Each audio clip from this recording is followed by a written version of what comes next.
Des moments avec Dieu avaient un temps de réflexion pour chaque jour. 23 juillet. Des cicatrices que Dieu transforme. Et il m'a dit, ma grâce te suffit, car ma puissance s'accomplit dans la faiblesse. Je me glorifierai donc bien plus volontiers de mes faiblesses, afin que la puissance de Christ repose sur moi. 2 Corinthiens 12, 9. Vrai litre. Nous portons tous des cicatrices, certaines sont visibles et apparaissent comme des marques sur eux. Mais d'autres sont cachées dans notre cœur, ce sont des souvenirs d'erreurs et de pertes. Des chèques de recheveux de moments douloureux qui marquent notre vie. Nous aimerions tant qu'elles disparaissent, mais elles sont là. Comme un dard qui fait mal, quel remède existe-t-il pour les cicatrices de l'âme? Saint Paul est connu pour ses grands voyages missionnaires et son œuvre remarquable en tant que ministre du Christ. Mais avant cela, il était un persécuteur habile et cruel des chrétiens, pendant des années. Il a porté le poids de se souvenir d'avoir causé des souffrances aux disciples de Jésus. De plus qu'il raconte qu'il avait une épine dans la chair. Une affection physique qui l'empêchait de s'épanouir pleinement en tant que ministre. Et à 3 reprises qu'il a demandé à Dieu de lui ôter cette douleur.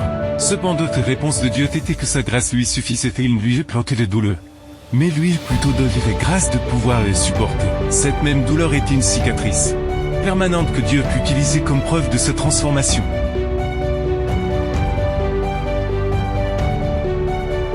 Souvent, nous souhaitons que Dieu efface complètement nos blessures émotionnelles, spirituelles ou familiales. Cependant, il lui arrive parfois d'agir d'une manière plus profonde. Dieu transforme ce qui nous a fait souffrir en une occasion de manifester sa puissance. Ce qui était autrefois une source de honte peut devenir une histoire d'espoir pour les autres.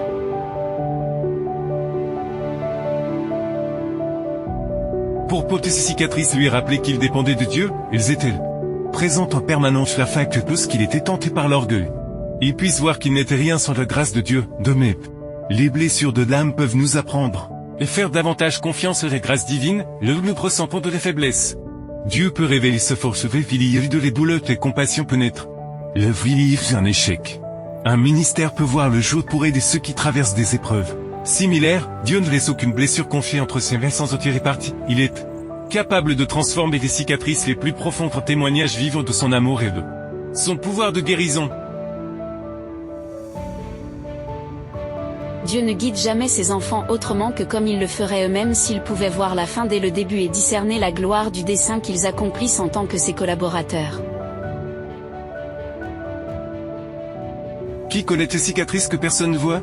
Celles qui sont de ton cœur, elles te rappellent tes erreurs, tes fautes qu'elle achète. Etc. Bien remets-les entre les mains de Dieu. Et ces marques de douleur deviendront un témoignage de la grâce de Dieu. Amen. Merci pour écouter cet audio.